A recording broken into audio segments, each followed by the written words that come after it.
Selamat malam dan selamat berjumpa kembali pada seri 28 Uraian Doktrin Dasar Alkitabiah, dan malam ini kita sudah memasuki seri ke-16 dengan judul Perjamuan Tuhan. Malam ini kita akan dipandu oleh 3 orang panelis, yaitu yang pertama, Pendeta Agustus Manurung selaku Gembala Jemaat Jatiwangi. Pak Pendeta bisa menyapa.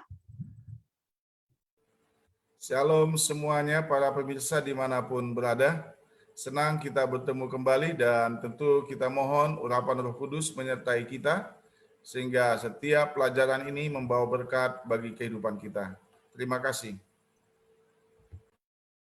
Panelis kedua yaitu Pendeta Muda Surya Syanipar selaku Asosiat Gembala Jemaat Jatiwangi.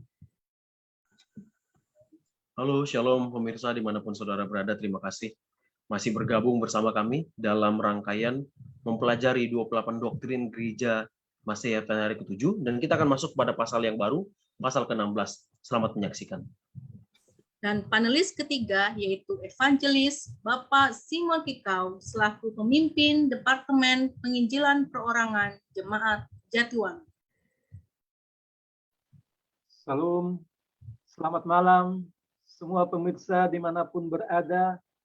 Selamat kembali kita bergabung di dalam pendalaman 28 doktrin. Pada malam ini memasuki bab ke-16. Kiranya Tuhan memberkati kita semua. Sebagai doa buka akan disampaikan oleh Evangelis Bapak Simon Kikau.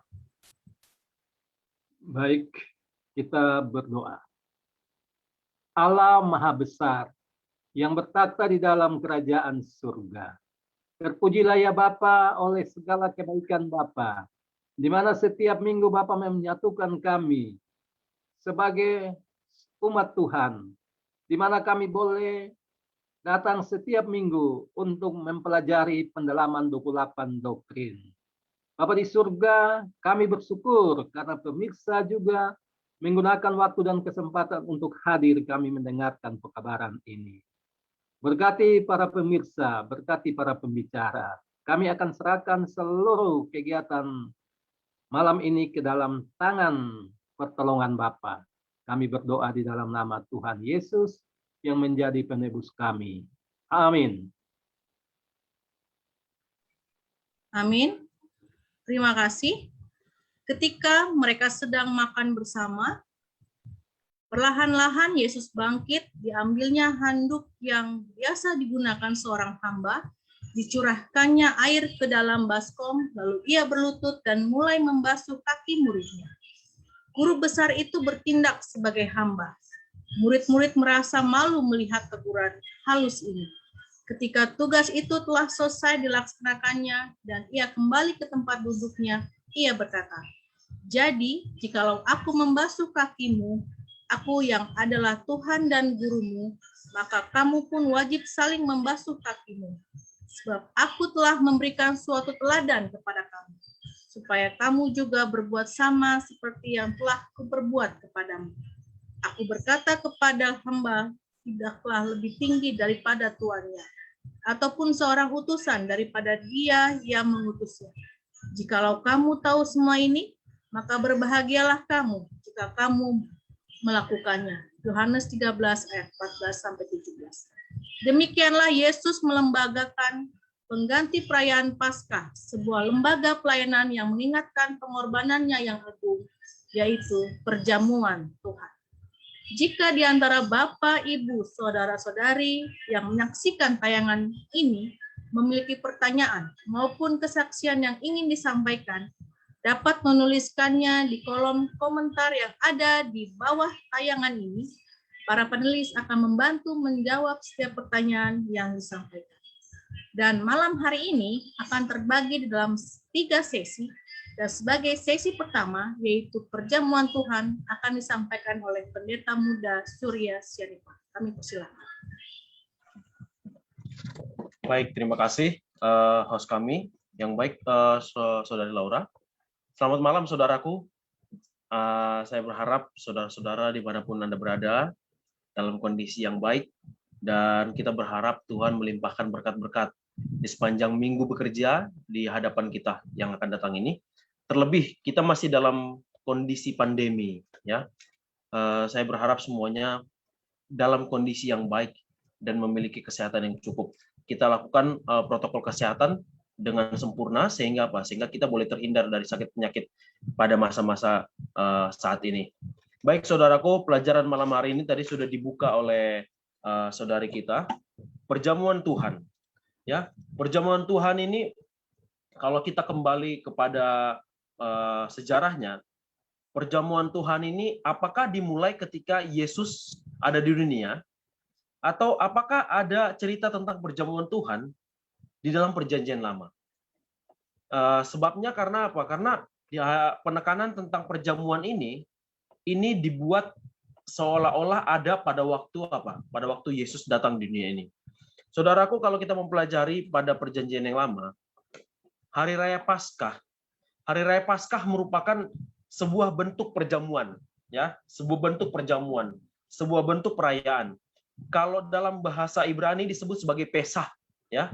Pesah itu berarti melewati, dan Hari Raya Paskah adalah hari raya perjamuan di mana orang-orang Israel yang berada di Mesir merayakan hari kemenangan mereka ketika anak-anak sulung di Mesir semuanya dibunuh. Hanya anak-anak sulung bangsa Israel yang memoles pintu rumah mereka dengan darah anak domba yang dikorbankan. Dan malam itu mereka apa? Mereka santap daging korban itu, daging korban Paskah itu. Sehingga itu disebut sebagai apa? Itulah yang disebut sebagai hari kemenangan, hari pembebasan, hari di mana malaikat Tuhan melewati rumah, ya, melewati rumah yang ada darah anak domba. Dan itu merupakan hari kemenangan, hari kebangkitan Tuhan dikatakan. Saudaraku, ketika Yesus ada di dunia ini, kegiatan perayaan Paskah tidak pernah dilepaskan oleh bangsa Israel maupun bangsa Yahudi. Mereka tetap melakukannya sampai pada waktu Yesus ada di dunia ini. Dan kita mengetahui, dunia pada saat ini pun tetap merayakan Paskah, ya, tetap merayakan Paskah. Kita tahu ada bulan yang ditentukan untuk perayaan tersebut dan ada tanggalnya yang ditentukan untuk perayaan tersebut dalam kalender kita di dunia pada saat ini. Ini merupakan suatu apa? Suatu hal yang sangat baik. Suatu hal yang sangat baik, dan ini merupakan suatu hal yang sangat penting. Firman Tuhan di dalam Matius 26 sampai 28 dikatakan, sebab setiap kali kamu makan roti ini dan minum cawan ini, kamu memberitakan kematian Tuhan sampai Ia datang. Ya. Apabila kita mengikuti perayaan perjamuan di mana kita menikmati kelepasan kita dari apa? Dari dosa, dan kita siap untuk menyambut kemenangan yang Tuhan sudah berikan melalui kematian di kayu salib, maka kita turut mengambil bagian di sana untuk apa? Untuk ikut serta dalam kemenangan itu, dan juga turut serta untuk memberikan pernyataan kepada dunia bahwa Tuhan sudah menang. Dan tidak hanya Tuhan sudah menang melawan dosa, Tuhan sudah mati melalui apa? Tuhan sudah menang melalui kematiannya, dan Dia sudah bangkit, dan yang lebih penting, Dia sudah naik ke surga dan akan datang. Nah, itulah pekabaran Injil atau kabar baik yang harus disampaikan ketika orang-orang yang mengaku pengikut Kristus, orang-orang yang mengaku menerima kemenangan dari Kristus dalam kematian Yesus itu, maka orang-orang yang mengikuti perjamuan itu harus bertanggung jawab, memegang penuh apa syarat-syarat untuk apa? Untuk hidup dalam perjamuan Tuhan itu. Ada satu ilustrasi di Alkitab dikatakan ketika raja itu hendak melakukan perjamuan, raja itu mengundang orang-orang kaya, tokoh-tokoh besar, bangsawan, jenderal-jenderal maupun siapapun yang punya nama besar. Tapi banyak sekali yang beralasan tidak mau ikut serta, ya, tidak mau ikut serta dalam perjamuan yang raja itu lakukan. Sehingga raja itu katakan kepada para pengawalnya, kalau mereka tidak mau, pergi ke pinggir jalan, pergi ke jalan-jalan, panggil semua orang-orang yang miskin, panggil semua orang-orang gelandangan, panggil semua orang yang cacat, yang memiliki keterbatasan, dan terlebih orang-orang miskin. Tuhan bilang apa? Panggil mereka semua. Dan ternyata ketika hati kita merindukan untuk mengikuti perjamuan itu, raja itu berikan apa? Raja itu memberikan satu jubah, ya, memberikan satu jubah yang baru. Nah, apa sih aplikasinya dalam perjamuan Tuhan pada malam hari ini? Perjamuan Tuhan ini pun demikian. Ketika hati kita rindu untuk mengikuti perjamuan itu, dan kita tahu apa yang harus kita lakukan dalam perjamuan itu, kita tidak perlu membawa apa-apa. Kita hanya perlu membawa hati kita dan rasa keinginan kita untuk mengikuti perjamuan itu, dan Tuhan akan berikan satu pembaruan dalam kehidupan kita. Jadi merupakan satu hal yang penting, saudaraku. Terlebih bagi saudara-saudaraku yang biasanya umat Kristen ya, umat-umat Kristen pasti pernah mengikuti perjamuan maupun berbeda-beda agama, tapi ada sistem perjamuan yang dilakukan di dalam apa? Di dalam kebaktiannya. Ya, ada perjamuan-perjamuan yang dilakukan, tapi bukan makan rotinya yang penting. Ingat ya, bukan rotinya. Kadang-kadang kalau mereka ikut perjamuan seolah-olah kayak rotinya kecil, terus anggurnya sedikit. Lalu mereka membuat apa? Membuat satu roti yang besar, kemudian membuat anggur yang betul-betul anggur. Mereka berfokus kepada hal-hal itu. Ya, perjamuan Tuhan itu bukan untuk memperingati tentang jenis makanan maupun minumannya. Tapi perjamuan Tuhan itu untuk merimain kita, untuk memberikan peringatan kepada kita bahwa kita punya tanggung jawab. Kita orang-orang yang sudah diselamatkan dan kita orang-orang yang sudah dilewatkan dari maut oleh kematian Yesus, kita punya tanggung jawab untuk apa? Untuk lebih daripada sekedar makanannya, yaitu apa? Kita harus memperbaharui diri kita dengan apa? Dengan jubah Kristus. Setiap kali kita mengikuti menerima jubah Kristus, maka kita harus kita harus memperbaharui kehidupan kita. Pelajaran kita pada malam hari ini, saudaraku, ketika perjamuan itu dilakukan, ini unik ya. Kalau di dalam tradisi bangsa Yahudi zaman dahulu, ketika Yesus selesai melakukan perjamuan pada malam hari itu sebelum Yesus disalibkan besoknya, saudaraku, Yesus setelah mereka makan baru pembasuhan kaki. Ya, unik ini, unik. Dan ini mungkin hanya, kalau saya menganggap ini hanya seperti kayak cara saja, hanya cara saja. Hanya tata ibadah saja, hanya tata caranya saja. Tapi pada saat ini kita melakukan apa? Melakukan pembasuhan kaki dulu, lalu masuk ke dalam apa? Ke dalam perjamuan itu. Itu hanya tata cara ibadahnya saja. Tapi yang paling penting adalah dikatakan di sini. Menurut kebiasaan di kalangan orang Yahudi, kalau perayaan Paskah diadakan, setiap keluarga menyingkirkan semua ragi, tanda kutip, dosa dari rumah tangga mereka sebelum hari pertama dari minggu roti tidak beragi. Ini yang penting, saudaraku. Adakah kita ketika hendak mengadakan perjamuan, kita akan hadir dalam perjamuan Tuhan, kita merasa tidak pantas untuk mengikuti pada hari perjamuan itu? Kenapa? Karena kita tidak mempersiapkan diri. Kita tidak mengubahkan kehidupan kita. Kita tidak memperbaharui apa yang Tuhan inginkan kita lakukan untuk mengikuti perjamuan itu. Sama ini posisinya masyarakat umat-umat Tuhan pada saat ini, umat-umat Tuhan pada saat ini, sama posisinya seperti apa? Seperti murid-murid Yesus sebelum ketika dalam perjamuan itu, murid-murid ini ribut. Siapa yang lebih tinggi satu sama lain? Siapa yang berhak masuk ke surga dan duduk di sebelah kanan Kristus? Siapa yang merasa lebih tinggi? Siapa yang hendak dilayani? Siapa yang akan jadi pelayan? Tapi firman Tuhan pada malam hari ini dikatakan, adanya tradisi pembasuhan kaki itu membuat diri kita apa? Membuat diri kita sama rendah di hadapan Tuhan. Ya, itu membuat level kita adalah orang yang tidak ada apa-apanya di hadapan Tuhan, dan kita sama dengan saudara-saudara kita ketika kita masuk dalam perjamuan Tuhan. Ya. Ketika kita hadir di dalam hadirat perjamuan Tuhan, jangan sampai ada hati yang menyombongkan diri, dan jangan sampai ada hati yang masih menyimpan ego terhadap sesamanya. Kalau Anda bersalaman, tangan Anda satu di belakang, kalau dalam filosofi dikatakan Anda sedang memegang pisau. Anda salaman sama orang, tapi tangan kiri Anda pegang pisau. Kalau tangan dua-duanya ketika bersalaman, tangannya berada dua-dua di depan, artinya terbuka. Dan inilah yang Tuhan inginkan. Jangan buat tanganmu ada di belakang satu ketika engkau bersalaman. Buatlah dirimu sama di hadapan Tuhan ketika apa? Ketika engkau hendak memasuki apa? Memasuki perjamuan itu. Dikatakan demikian. Perjamuan Tuhan merupakan peringatan dari hal kemurahan Tuhan. Peraturan pembasuhan kaki mengingatkan kita untuk sikap rendah hati Kristus dan kehinaan yang dialaminya ketika menjelma menjadi manusia dalam pengalaman hidupnya dan pelayanannya. Walaupun ia memegang jabatan yang tinggi dalam tahta kemuliaan Bapa, ia telah mengosongkan dirinya sendiri dan mengambil rupa seorang hamba dan menjadi sama dengan manusia. Filipi 2 ayat 7. Saudaraku, ini merupakan satu hal yang sangat penting. Saya ingin ulangi, terkadang seringkali kita menganggap bahwa ketika kita hendak memasuki perjamuan kudus, ketika kita hendak mengikuti perjamuan kudus atau perayaan perjamuan Tuhan di gereja kita masing-masing, kita menganggap itu suatu hal yang rutinitas. Setan mengacaukan dan membutakan mata kita akan visi misi Tuhan di dalam perjamuan ini. Dikatakan apa? 1 Yohanes 13 ayat 14 sampai 17.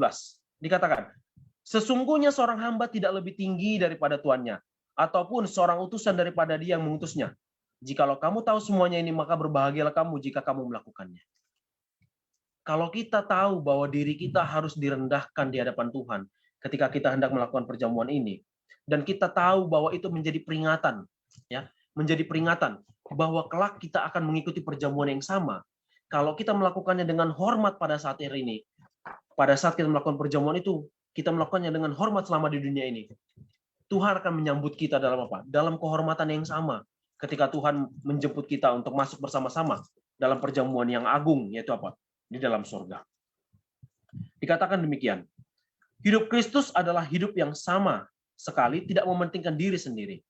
Ia tidak datang untuk dilayani, melainkan untuk melayani. Matius 20 ayat 28. Peraturan ini memberikan dorongan bagi orang-orang yang memantulkan maknanya, memperlakukan orang-orang lain dengan penuh kepekaan dan kemurahan. Yesus berkata, sesungguhnya segala sesuatu yang kamu lakukan untuk salah seorang dari saudaraku yang paling hina ini, kamu telah melakukannya untuk aku. Matius 25 ayat 40. Jadi ini merupakan satu hal nasihat kasih dari Tuhan. Bila mana perjamuan ini dilakukan, kita kembali merenung, apa sih yang Tuhan lakukan kepada murid-murid pada waktu perjamuan itu. Dia mengambil rupa menjadi seorang hamba. Dia meletakkan handuk di ikatan bajunya, kemudian dia mencuci kaki murid-muridnya. Kalau engkau menganggap aku Tuhan, katanya, berarti engkau harus melakukan ini kepada saudara-saudaramu. Kalau kita, bagaimana dengan sekarang? Tantangannya bagaimana dengan kita sekarang? Adakah kita tetap mengambil rupa Kristus dalam kehidupan kita yang menjadikan dirinya sebagai hamba?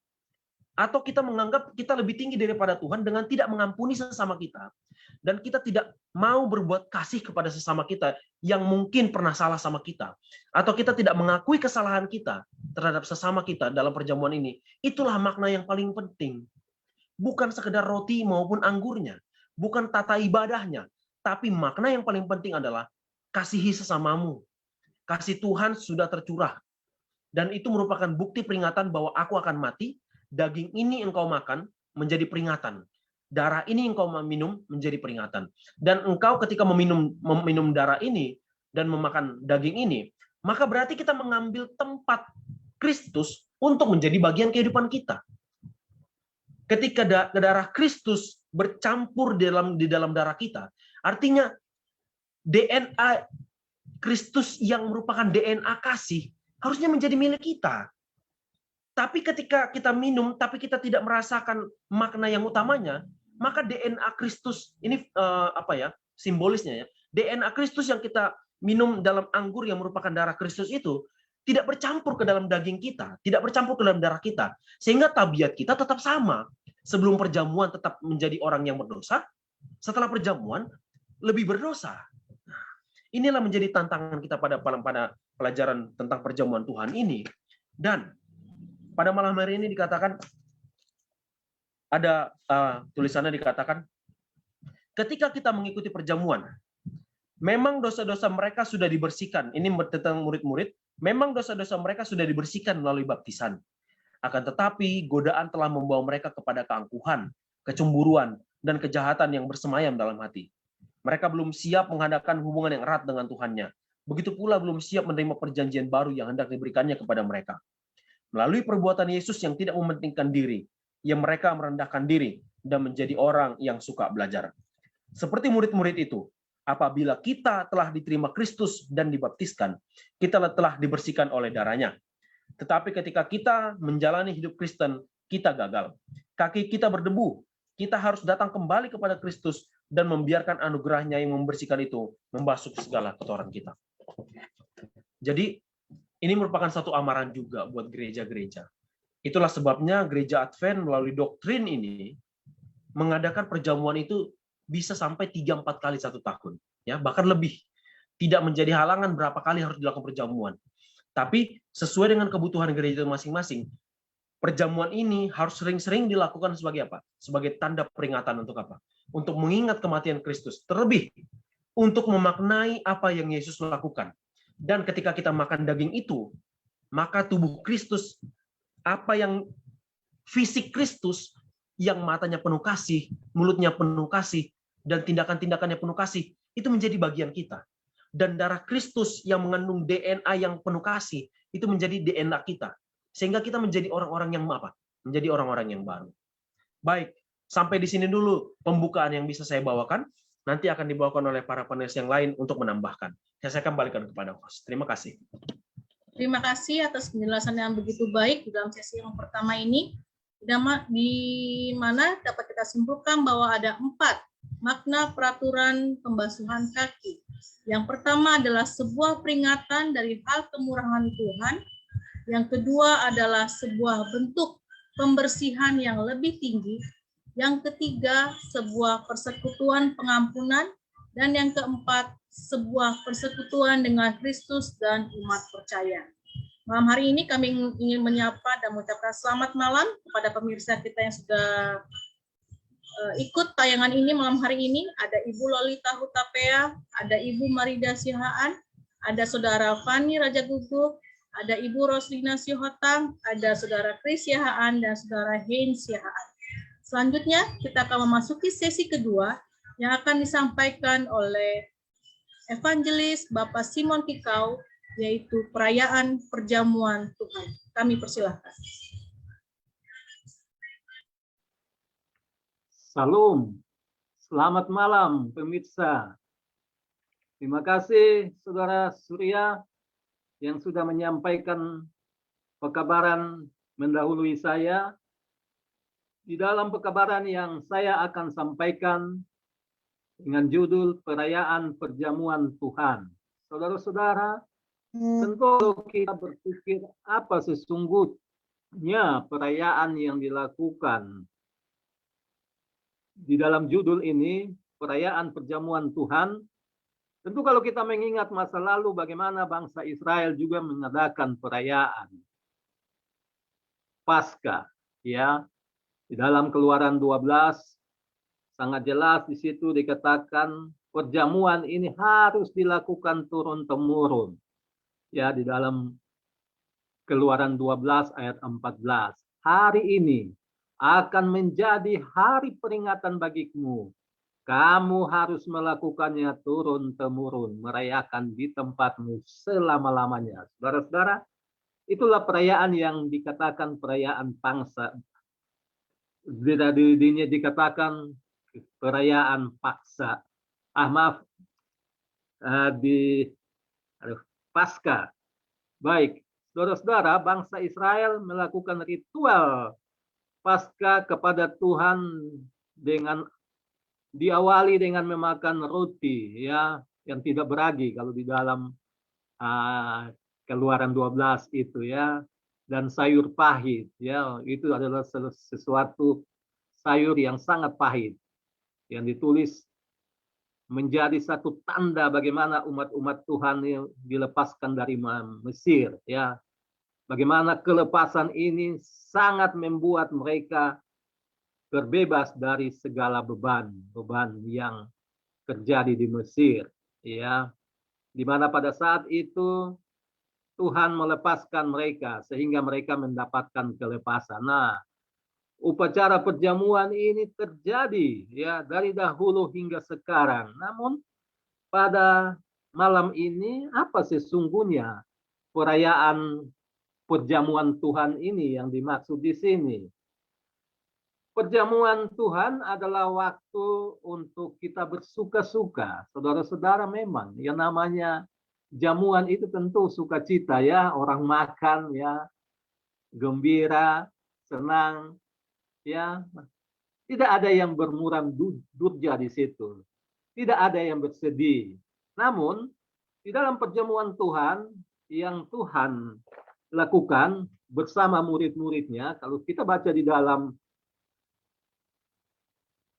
Yohanes 13 ya, ayat 13 sampai 17 itu dengan jelas bagaimana Yesus berkata kepada murid-muridnya, kita akan adakan Paskah, tolong pergi ke si Anu, ada seseorang yang dituju supaya kita boleh menggunakan rumahnya untuk sama-sama kita mengadakan Paskah, dan sampaikan kepada mereka Tuhan yang suruh.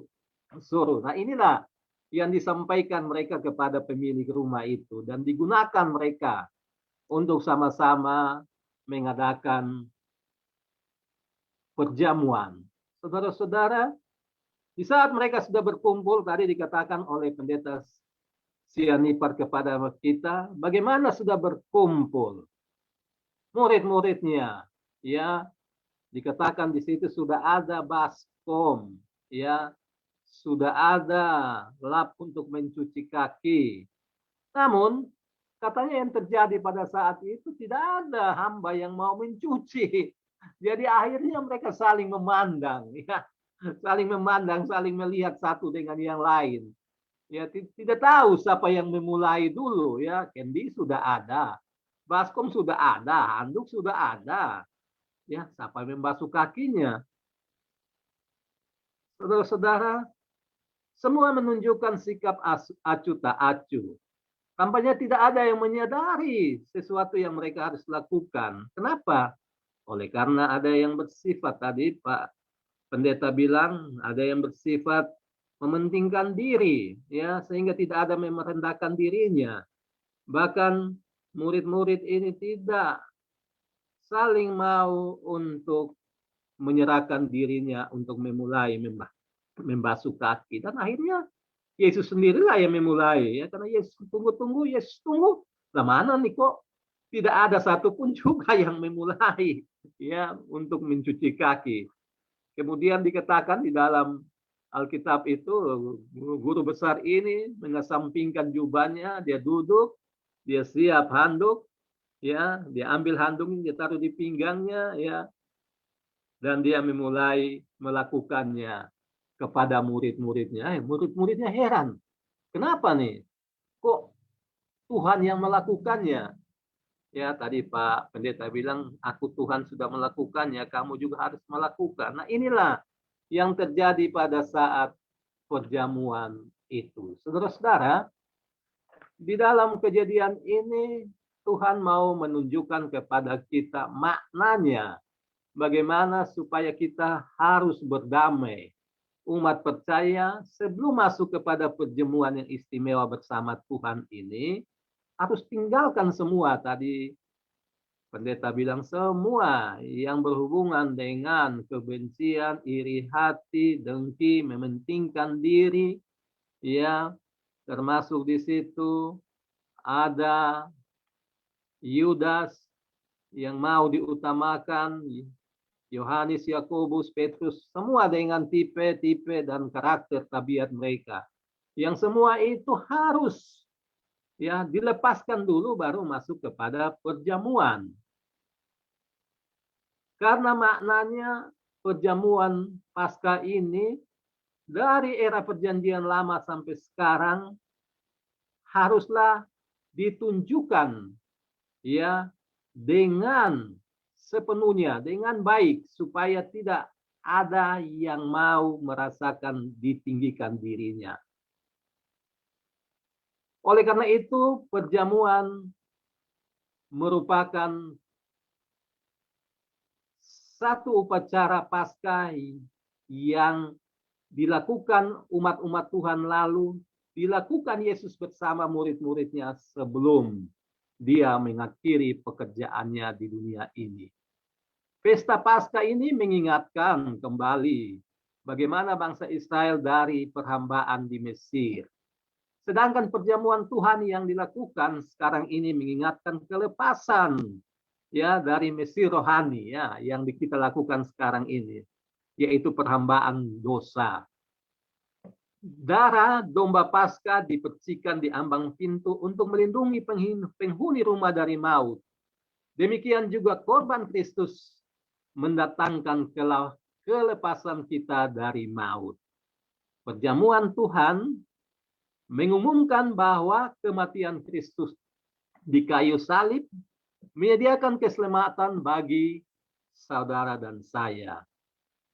Itu sebabnya Paulus menulis di dalam 1 Korintus 11 ayat 24 dikatakan ini harus diperbuat dan ini harus menjadi peringatan ya akan aku. Ya, Paulus tulis apa yang disampaikan Yesus. Ya, dengan roti dan anggur yang melambangkan darah dan tubuh Kristus.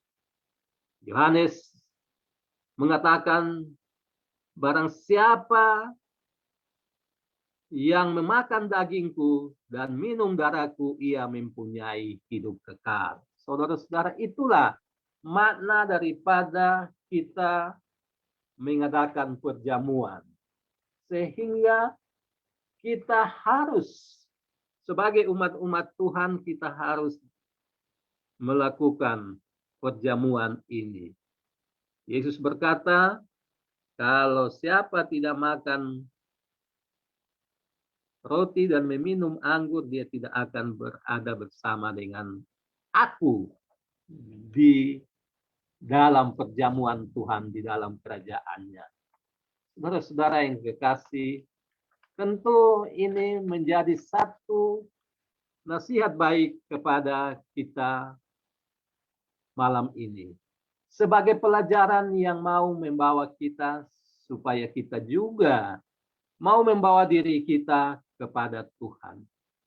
Perjamuan dengan Kristus di tengah-tengah dunia ini yang penuh dengan berbagai pergumulan dan perpecahan. Partisipasi kita dalam upacara ini turut memadukan serta mengukuhkan kita sebagai umat Tuhan di jemaat. Menunjukkan bagaimana perjamuan dengan Kristus dan sesama. Dengan demikian, saudara-saudara, seluruh anggota jemaat harus turut serta dalam perjamuan yang suci. Karena di sanalah melalui Roh Kudus kita bertemu dengan umat-Nya. Saudara-saudara, itulah maksud dan tujuan Tuhan. Kita bersama-sama masuk ke perjamuan sehingga setiap orang yang ikut dalam perjamuan akan menerima berkat.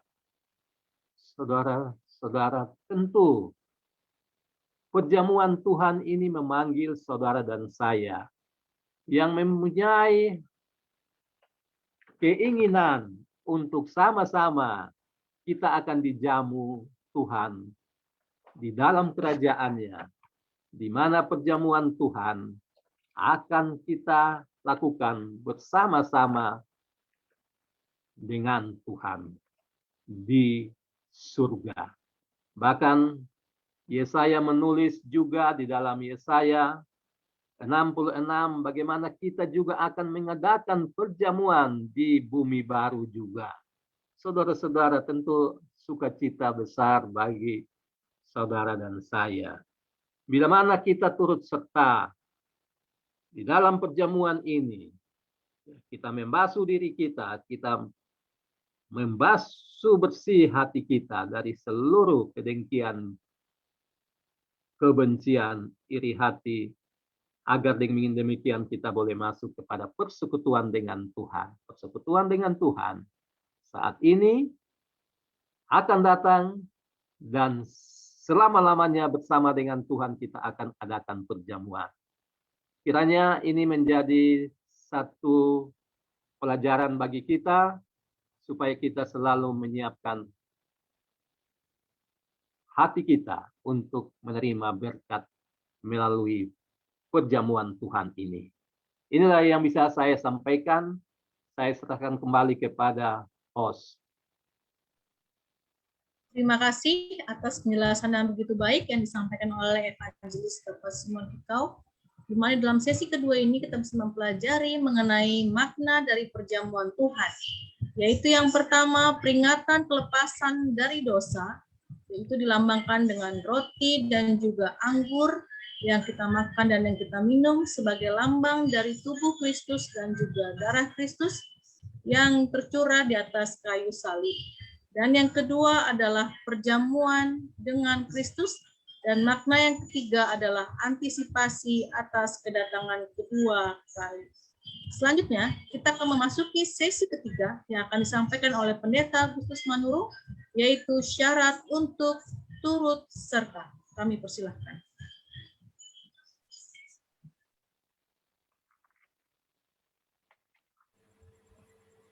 Terpujilah Tuhan atas berkat-Nya.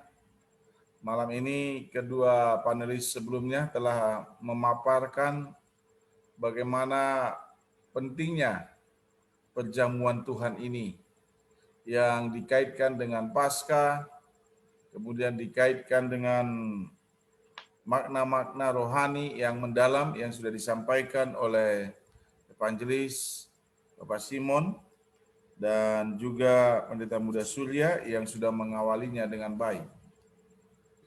Kembali kita akan melihat apa sih syaratnya seseorang itu bisa mengikuti perjamuan Tuhan ini. Di dalam kekristenan atau di dalam Alkitab ada dua hal penting, yaitu ketetapan yang diberikan bagi kita tentang pelayanan Kristus, yaitu baptisan dan perjamuan Tuhan atau disebut juga perjamuan kudus. Kalau kita memaknai kata baptisan dan perjamuan kudus ini, maka baptisan adalah pintu gerbang masuk ke dalam jemaat. Jadi ketika seseorang menerima Yesus sebagai Tuhan dan Juru Selamat pribadinya melalui baptisan yang kudus, ini dia sedang bersaksi bahwa dia menerima Yesus, dan pada yang sama ini menjadi pintu gerbang baginya untuk memasuki persekutuan dengan umat-umat Tuhan yang sudah dibaptis, yaitu persekutuan di dalam gereja. Lalu perjamuan kudus ini berbicara tentang bagaimana orang yang di dalamnya, yang di dalam gereja yang sudah bersatu tadi, yang sudah dibaptis tadi, masuk ke dalam persekutuan, yaitu melalui perjamuan kudus yang memiliki makna memperingati tentang kematian Yesus Kristus di Bukit Golgota sebagai tebusan, sebagai korban pengganti dosa terhadap manusia. Jadi ini sangat penting kita ikutin, kita pahamin. Lalu siapa yang layak di sana? Saya ingin membacakan firman Tuhan dalam 1 Korintus 11 ayat 27 dan 29. Jadi barang siapa dengan cara yang tidak layak makan roti atau minum cawan Tuhan, ia berdosa terhadap tubuh darah Yesus, darah Tuhan. Ayat 29. Karena barang siapa makan dan minum tanpa mengakui tubuh Tuhan, ia mendatangkan hukuman atas dirinya. Saya mau mengajak kita memahami makna syarat daripada perjamuan ini.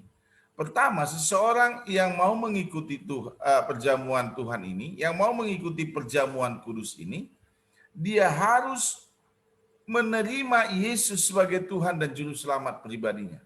Jadi nggak boleh ini bukan soal makan roti dan minum anggur biasa yang sudah disampaikan panelis sebelumnya. Ini bukan soal berbicara tentang enaknya makan atau makan membuat kenyang, bukan. Ini memaknai bagaimana tubuh Kristus dan darah Kristus dicurahkan bagi manusia, bagi kita yang berdosa. Jadi ketika saya hadir di sana, saya bukan sedang ingin makan kenyang roti atau melepas dahaga minum anggur, tidak. Tapi setiap roti, kepingan roti itu yang diberikan, itu sedang memberitakan tentang kematian Yesus, tubuhnya yang sudah diserahkan. Setiap gelas anggur yang saudara terima dan saya terima, ini sedang memberitakan tentang darah Kristus yang sudah dicurahkan bagi kita. Itu sebabnya siapa yang layak ke sana? Yaitu orang yang menerima tentang kematian Yesus itu. Ini menjadi penting, karena ada banyak orang yang mau makan dan minum roti ini, disebutkan mereka kurang beriman dalam korban perdamaian Kristus ini. Mereka kurang beriman, mereka hanya ikut-ikutan, mereka hanya ingin seperti kelihatan saya ini ikuti ritual kekristenan. Tidak, ini bukan soal ritual. Ini bagaimana saudara dan saya sedang benar-benar dibawa kepada satu suasana yang mendalam, bagaimana kasih Tuhan yang besar itu ditunjukkan melalui kematian anaknya Yesus Kristus. Kalau saja seseorang mengikutinya tanpa menguji hatinya, tanpa melihat dirinya, tanpa melihat bagaimana pengampunan yang diberikan itu kepada kita. Lihat saudara, sekali lagi saya mau katakan, bukan kita yang memilih Tuhan, tetapi Tuhan yang memilih kita. Bukan kita yang datang kepada Tuhan, tapi Tuhan yang memanggil kita. Saya mau katakan, coba lihat pengalaman Adam dan Hawa. Ketika jatuh ke dalam dosa, Tuhan cari mereka, Tuhan panggil mereka untuk kembali. Dan ketika mereka kembali, tidak ada cara untuk pengampunan dosa, karena kalau kita baca nanti kitab Ibrani katakan, tanpa penumpahan darah tidak ada pengampunan. Jadi orang yang berdosa ini harus ditebus, orang berdosa ini harus digantikan, dan yang menggantikan itu adalah Yesus Kristus. Itu sebabnya setiap orang yang mau ikut dalam perjamuan kudus adalah orang yang sudah menguji hatinya, menguji pikirannya, menguji hatinya. Apakah dia benar-benar memahami pengorbanan Yesus di kayu salib. Peristiwa kayu salib atau kematian Yesus juga ini sedang mengingatkan kita sebagai umat percaya adanya tanggung jawab.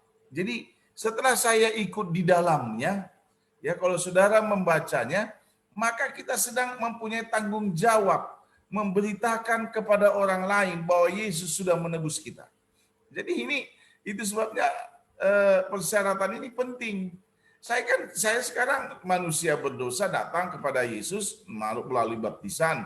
Setelah terima, maka saya harus memperingati tentang kematian Yesus, bahwa kematiannya itu menebus dosa saya. Lalu peringatan-peringatan ini harus saya masuk dalam suasana yang sangat kusuk, suasana dengan damai kepada Tuhan. Saya harus uji hati saya. Saya makan roti perjamuan bukan karena lapar atau minumnya bukan karena haus. Tidak, tapi karena memang saya sedang merasakan bagaimana pengorbanan yang luar biasa untuk menebus saya. Dan sekali lagi, makna ini nggak bisa hanya untuk saya. Saya harus beritakan juga. Tanggung jawab saya memberitakan tentang kematian Yesus ini kepada orang lain. Di sini diberikan contoh bagaimana pelopor gereja kita mempersiapkan diri terhadap perjamuan kudus ini. Di dalamnya ada berkat besar. Dikatakan begini, hari Jumat sebelumnya, tiap-tiap anggota gereja ini bersama-sama menjernihkan segala sesuatu yang memisahkan mereka. Lihat saudara, bagaimana mau mengikuti perjamuan kudus ini. Secara umum gereja ini melaksanakan upacara perjamuan kudus ini pada hari Sabat. Dan tentu sebelum hari Sabat ini hari Jumat, mari kita periksa diri kita. Oh, mungkin saya sedang berseteru dengan keluarga, ya. Pertama keluarga dulu, istri, anak-anak. Ada yang perlu saya selesaikan dulu sebelum masuk perjamuan. Kemudian apa lagi? Oh, saya mungkin ada berseteru dengan tanpa sengaja dengan sesama umat Tuhan anggota gereja. Ya, saya harus selesaikan dulu. Sekarang kan sudah canggih. Kita bertelepon, aduh saudara, kita mari sama-sama masuk ke perjamuan besok penuh dengan sukacita. Sekiranya ada yang salah, sekiranya ada yang kurang dari pelayanan, dari cara saya, mohon maafkan. Jadi kita harus saling memaafkan terlebih dahulu saling menjernihkan, saling menyelesaikan masalah di antara sesama sebelum kita tiba di dalam perjamuan itu. Karena bisa saja kita sebagai sahabat dalam iman, kita ceroboh dalam berkata-kata, tanpa sadar kita juga menyakiti hati orang lain. Kita selesaikan dulu. Karena kita yang sekali lagi, kita harus uji hati kita sebelum kita masuk dalam perjamuan itu. Apakah benar-benar sudah beres semuanya? Apakah benar-benar masih ada ganjalan? Ya, jangan sampai orang memasuki upacara perjamuan kudus ada ganjalan di hatinya. Ya, itu yang dikatakan itu mendatangkan hukuman bagimu. Ya. Kemudian mari kita periksa dan kemudian begini, pemeriksaan ini, penguji hati ini bersifat pribadi. Jadi saya nggak boleh periksa hati orang lain ketika mengikuti perjamuan kudus ini, nggak boleh. Itu saya hanya periksa diri saya sendiri. Mengapa? Nah, coba lihat. Pada waktu malam perjamuan itu, di sana ada Judas. Ya, di sana ada Judas. Kita paham, kita tahu Judas itu pengkhianat. Judas itu menjual Yesus. Nah, coba bayangkan. Yesus tahu, tapi nggak boleh kita saling menghakimi dalam perjamuan itu. Ya, itu sebenarnya uji diri sendiri. Jadi saya nggak boleh hakimin. Oh, saya masuk perjamuan kudus, tapi saya melihat orang lain yang tadi ganjalan di hati saya. Oh ya, biar dia tahu. Jadi marahan tidak boleh. Harus diselesaikan. Harus penuh damai. Harus benar-benar kita uji hati kita. Katanya, apa sih tandanya orang yang sudah diuji hatinya? Apa sih tandanya seseorang yang benar-benar bisa memasuki perjamuan kudus itu? Pertama adalah bahwa dia telah mengadakan penyerahan penuh terhadap upacara perjamuan kudus. Jadi kelihatan saudara, hati itu dia serahkan. Benar-benar hari itu dia mau perjamuan kudus. Hatinya sangat sukacita. Dosanya sudah dia selesaikan dengan sesamanya, dengan keluarganya, dengan anak-anaknya. Dia masuk dengan sukacita. Jadi ada penyerahan yang penuh terhadap Tuhan. Yang kedua, dia harus mempunyai benar-benar beriman terhadap pengorbanan Yesus Kristus. Nah, inilah pelajaran yang bisa saya sampaikan. Bagaimana syaratnya? Ya, tidak bisa saya katakan syaratnya kamu harus ini. Tidak. Syarat yang penting pertama adalah uji hati diri sendiri. Uji hati, apakah saya itu menerima Yesus sebagai Tuhan dan Juru Selamat pribadi saya. Uji hati saya, apakah saya beriman terhadap pengorbanan Yesus di kayu salib bahwa dia mati bukan karena dosanya tapi karena dosa saya. Itu harus saya imani. Dan yang mau saya sampaikan lagi, ketika saya akan memasuki perjamuan kudus, jangan lupa, bila mana ada ganjalan hati, baik di tengah-tengah keluarga, salah omong, ceroboh, kesalahan, mari kita saling selesaikan dulu. Demikian juga bukan hanya teman sekeluarga, bisa saja teman segereja, ini juga harus kita selesaikan juga. Supaya ketika kita masuk ke perjamuan kudus, benar-benar diliputi dengan sukacita besar karena Yesus mengasihi kita. Demikian saya kembalikan kepada host kita, Laura. Terima kasih atas penjelasan yang begitu baik di dalam sesi ketiga ini, di mana kalau saya dapat simpulkan adalah apakah tanda seseorang layak mengikuti upacara perjamuan adalah keadaan hati, sebuah penyerahan penuh kepada Kristus dan beriman atas pengorbanannya, bukannya menjadi anggota pada gereja tertentu. Hal ini tentu saja saya teringat akan pengalaman saya sewaktu saya masih kuliah di Universitas Advent Indonesia sekitar 15 tahun yang lalu, di mana kami setiap selesai pekan doa ataupun KKR, kami akan mengadakan perjamuan kudus, yaitu pada malam Sabat biasanya.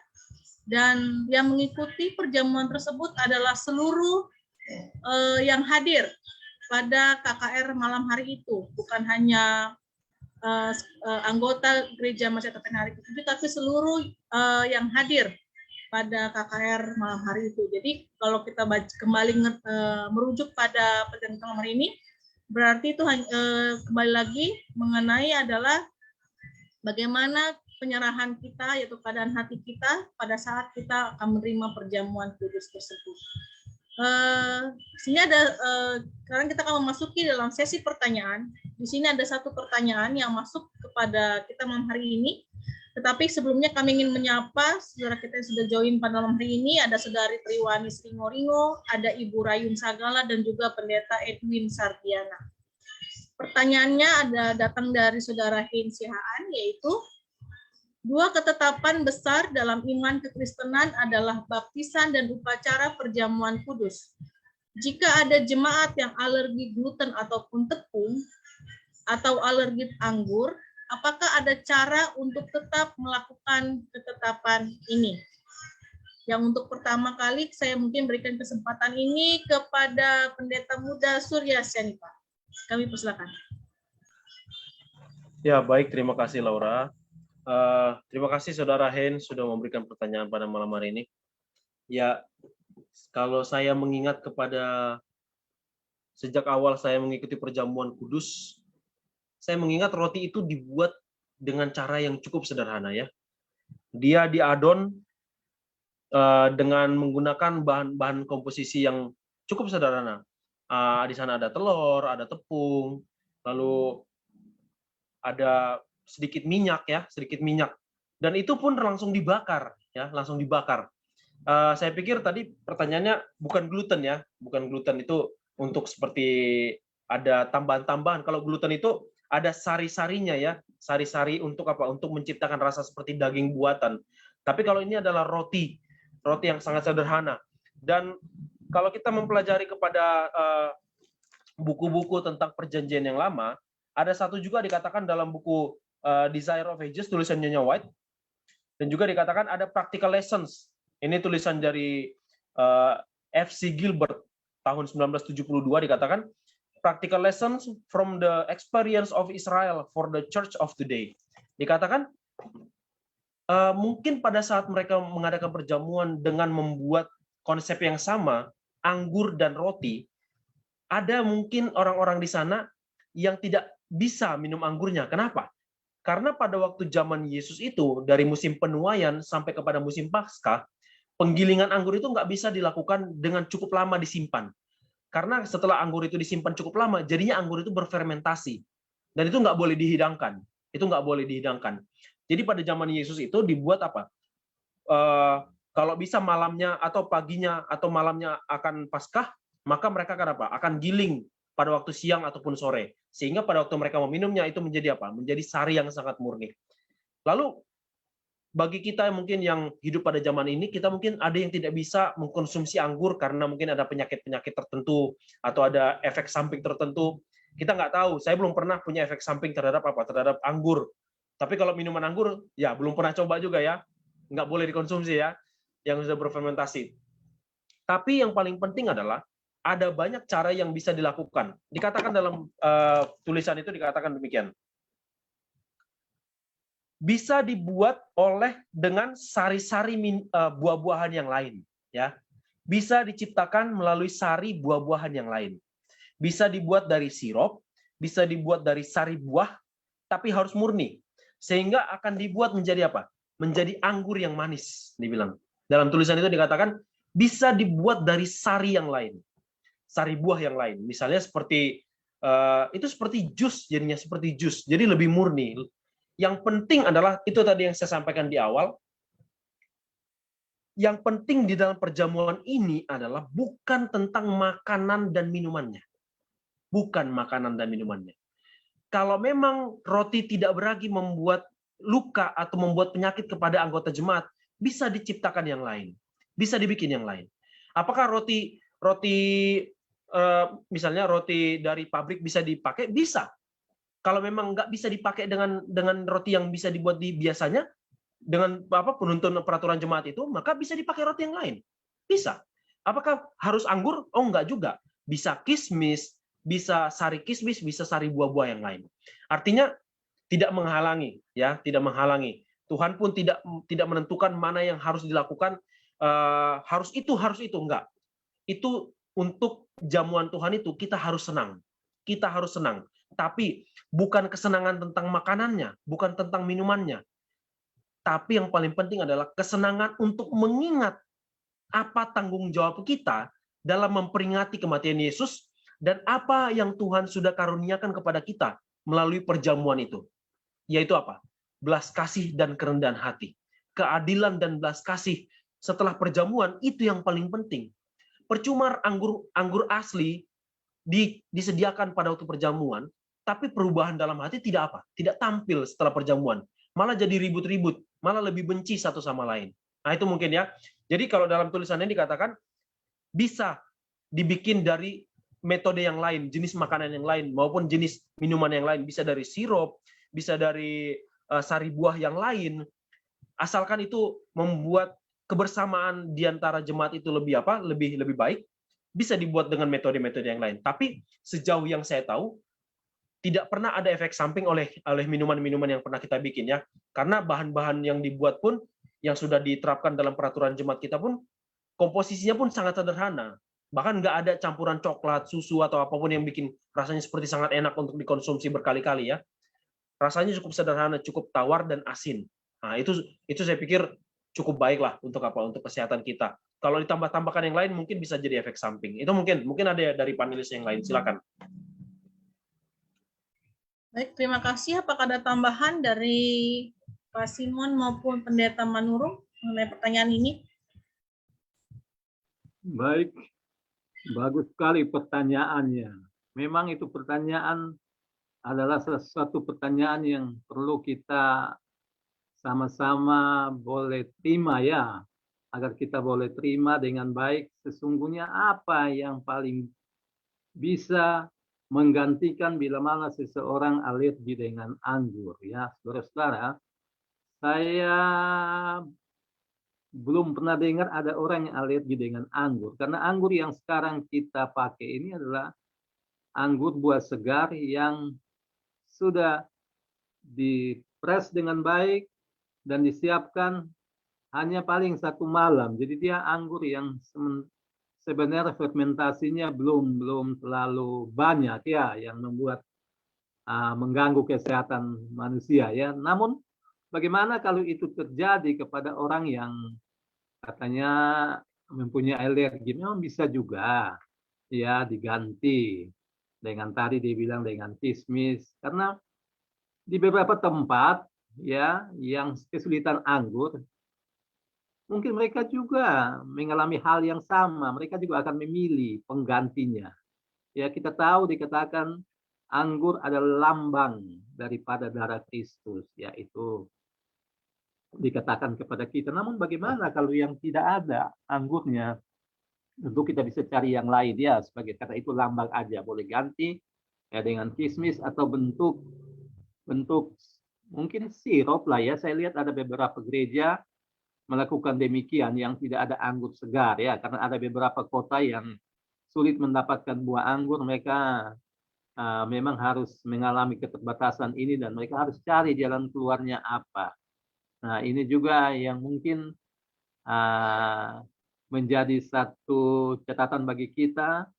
Secara pengertian saya, ini hanya lambang, berarti bisa. Yang penting hati kita ya, dikatakan tadi, mau menerima, ya bagaimana lambang ini sebagai darah Kristus yang mau menyembuhkan ya hati rohani kita, mau menyembuhkan masalah-masalah kehidupan kita. Ini yang mungkin saya bisa sampaikan. Apakah ada tambahan lagi sebelum kita ke pertanyaan berikutnya? Ya, jadi yang penting poinnya roti tidak beragi dan anggur yang tidak difermentasi atau beragi juga. Jadi itu yang poinnya yang penting kalau mau membuat lambang. Karena kan sekali lagi kan lambang. Dan kemudian jangan lupa, ini bukan dalam jumlah besar seseorang makannya, ini kecil-kecil saja ya. Jadi saya pengalaman dalam pelayanan ini, ada kalanya orang minta ikut perjamuan itu pada waktu di rumah sakit, gitu ya. Jadi mungkin roti yang sudah tidak beragi itu ya nggak satu utuh dimakan, ya separuh, kadang secuil, kemudian anggur juga enggak segelas yang kecil itu, tapi mungkin hanya setetes 2 tetes. Nah ini kan sekali lagi persoalannya di sini kan memperingati tentang kematian Yesus. Itu saja poinnya. Jadi ketika saya makan roti dan minum anggur ini kan saya sedang memperingati kematian Yesus dan memberitakan tentang kematian Yesus hingga dia datang. Coba saudara pikir, pernah nggak kita berpikir tentang Bukit Golgota setiap hari? Saya pikir nggak pernah. Tapi ketika ada acara itu kita berpikir itu sama seperti kegiatan-kegiatan kita sehari-hari. Kita mungkin bisa lupa, oh ya, bisa lupa tentang ini, bisa lupa tentang itu. Tapi ketika kita mengikuti ini, oh saya terima anggur, saya terima roti. Oh ya, saya sedang memperingati tentang kematian Yesus ya. Jadi poinnya di sana, soal jumlah makan juga saya pikir kalau hanya saudara makan secuil, sekeping kecil, lalu anggur setetes, 2 tetes, saya pikir nggak mengganggu alergi ya. Dan kita harus mempunyai iman. Ketika saya makan roti dan minum ini, harus ada iman juga bahwa ini bisa membawa saya dekat dengan Tuhan, beriman kepada Tuhan. Bisa juga ada yang sembuh, bisa saja itu. Kenapa ragu dengan kuasa Tuhan ya? Saya pikir itu jawaban Laura. Baik, terima kasih atas penjelasan yang begitu baik untuk pertanyaan pertama. Selanjutnya kita akan ke pertanyaan yang kedua. Jadi di saya ini ada beberapa yang mengirimkan pertanyaan melalui direct message, melalui WhatsApp Messenger ke saya. Mungkin mereka malu-malu menuliskannya di kolom komentar di Facebook kita, sehingga mereka mengirimkannya melalui WhatsApp message ya. Yang berikutnya adalah, jika keadaan hati kita sebenarnya tidak layak mengikuti upacara perjamuan, apakah efeknya jika kita memutuskan untuk tetap mengikuti perjamuan tersebut? Untuk pertanyaan ini saya jadi teringat beberapa belas tahun yang lalu. Jadi biasanya choir kami itu selalu melayani setiap perjamuan kudus. Jadi kalau teman saya suka bilang seperti ini, kalau dia mengatakan salah satu dari kami sedang mungkin ada yang bertengkar atau sedang memiliki konflik ya, dia selalu bilang gini, lu kalau masih berantem, masih belum baikan, jangan ikut perjamuan, kayak gitu kan. Nah mungkin ini berkaitan dengan pertanyaan ini, jika keadaan hati kita sebenarnya tidak layak mengikuti upacara perjamuan, apakah efeknya jika kita memutuskan untuk tetap mengikuti perjamuan tersebut? Mungkin ini saya bisa serahkan dulu ke Pendeta Manurung. Ya, terima kasih. Kalau ditanya apa efeknya, saya hanya mau baca dulu sekali lagi 1 Korintus pasal 11 tadi, ayat yang ke-29. Karena barang siapa makan dan minum tanpa mengakui tubuh Tuhan, ia mendatangkan hukuman atas dirinya, gitu ya. Jadi kan contohnya, benar nggak dia mendatangkan hukuman terhadap dirinya? Contohnya ya Yudas. Yudas itu kan hadir di sana. Walaupun sebenarnya dia diliputi dengan apa? Baik kan Yudas itu hadir dengan kondisi dia sudah jual Yesus 30 keping perak, dia sudah rencanakan Yesus untuk ditangkap, dikhianati. Jadi apa yang terjadi? Apakah firman ini benar terjadi? Membawa hukuman kepada dirinya? Ya, kita lihat setelah perjamuan itu, Yudas itu bukan makin bertobat, tapi makin apa? Makin jahat. Dan akhirnya dia gantung diri. Nah, ini kan satu contoh yang pernah terjadi di Alkitab. Nah, lalu pertanyaannya sekarang ini, sepertinya sih orang berdosa adem-adem aja. Itu sebab saudara saya mau katakan uji diri sendiri. Saya nggak bisa klaim, oh si anu karena ini, jangan kita klaim orang lain karena dosanya. Ketika masuki perjamuan, uji diri sendiri itu saja. Lalu apakah nanti kalau saya masuk dengan rasa dendam, lalu setelah perjamuan, kalau saya tidak bertobat di dalamnya, ya rasa dendam itu akan terus muncul. Akan bahkan itu bisa berkembang. Jadi berkembang rasa dendam itu. Jadi itu sebabnya nggak boleh. Uji diri sendirilah. Ya, saya nggak berani bicara contoh Alkitab saja tadi Judas. Ya, Alkitab katakan firman Tuhan yang tidak layak mendatangkan hukuman kepada dirinya sendiri, dan Judas sudah lakukan. Judas jadi contoh, bukan aku. Judas itu jadi contoh. Dan kita berharap saudara begini. sekali lagi, ini bukan ritual ikut-ikutan, bukan. Saudara benar-benar merasakan sukacita, damai, kasih Tuhan dalam hidup, ikutin. Tapi kalau saudara masih dendam, selesaikan dulu persoalanmu. Jangankan perjamuan, persembahan ke gereja pun jangan lakukan. Persembahan kalau masih ada apa? Dendam. Firman Tuhan katakan apa? Pergi dulu, selesaikan dulu masalahmu, baru hantar apa? Persembahanmu. Jadi ya, saya mau katakan itulah contohnya Judas. Dan saya berharap bertobatlah kita ya kalau mau ikut perjamuan begitu ya. Seperti saya katakan tadi di awal, syaratnya itu kita harus saling memaafkan satu sama lain, terutama di keluarga. Jangan orang lain dimaafkan, pasangannya nggak dimaafkan, istrinya atau suaminya nggak dimaafkan, anak-anaknya nggak dimaafkan. Jangan, maafkan dulu. Kalau saya mau praktikalnya begini. Ketika hari Sabat depan, kan ini biasa diumumkan satu Sabat sebelumnya. Oke, Sabat depan kita mau perjamuan kudus. Saudara-saudara, pengumuman pertama ini menjadi momentum yang terbaik bagi saudara untuk menyelesaikan ganjalan di hati, kecerobohan ngomong, mungkin tanpa sadar orang lain tersakiti. Selesaikan di situ 1 minggu sebelum itu. Ya, berdoa kepada anak-anak dan istri. Katakan, kalau salah maafkan. Saling memaafkan satu sama lain. Kalau ada, oh ya, mungkin kamu nggak ingat di gereja kemarin kamu karena masalah potluck begini. Coba maafkan juga di situ. Selesaikan. Baru tiba di hari Sabat itu penuh dengan kegembiraan memasuki perjamuan Tuhan. Poin lagi saya mau sampaikan begini. Dalam petunjuk buku Roh Nubuat, sebentar saya lihat, nanti saudara boleh baca. Dalam buku petunjuk Roh Nubuat, dalam tulisan-tulisan permulaan halaman 377. Dengan mengambil bagian dalam perjamuan Tuhan oleh makan roti yang dipecah-pecahkan dan buah anggur, kita memperingati kematian Tuhan hingga Dia datang. Dengan demikian, adegan penderitaan dan kematiannya menyegarkan pikiran kita. Lihat itu. Adegan kematian Yesus di kayu salib itu menyegarkan pikiran kita.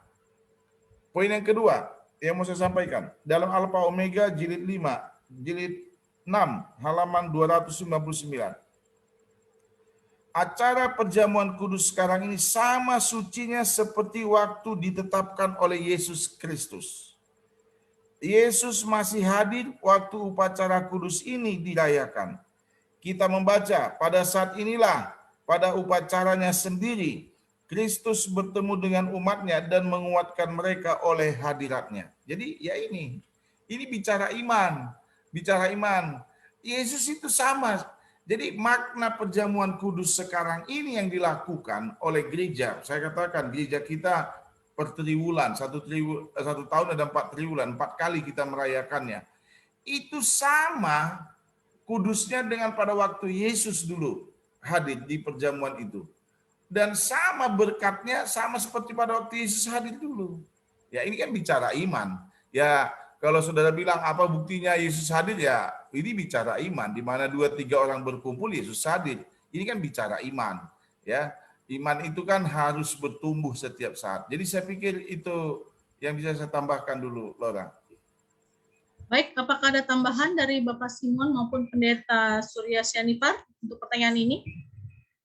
Baik, Saudari Laura, terima kasih ya. Memang ini sesuatu cara yang dibuat Tuhan itu sangat baik. Ya, tadi kita sudah belajar, sebelum masuk kita duduk bersama-sama, makan bersama-sama di meja perjamuan, ya kita terlebih dahulu membersihkan ya kaki ya, kita cuci kaki. Nah itulah salah satu bagaimana tadi pendeta bilang, berdamai dulu satu dengan yang lain sebelum duduk sama-sama. Bagus sekali saya lihat tata cara kita masuk kepada perjamuan yang Tuhan atur secara teratur dengan baik.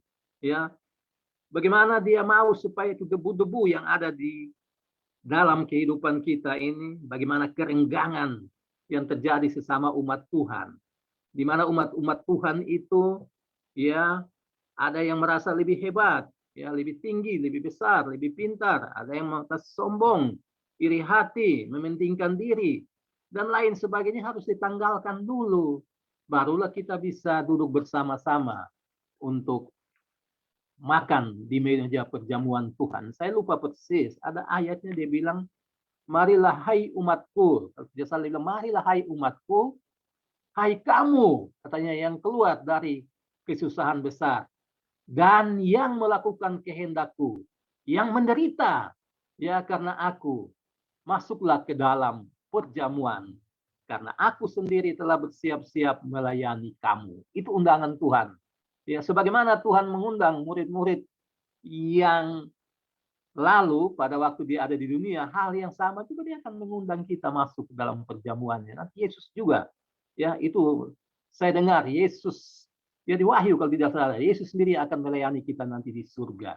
Ya biarlah saudara-saudara sebelum masuk kepada perjamuan ini, segala-gala yang menyangkut ya hubungan kebencian, melihat saudara benci dan lain segalanya, ya sudah tinggalkan dulu ya.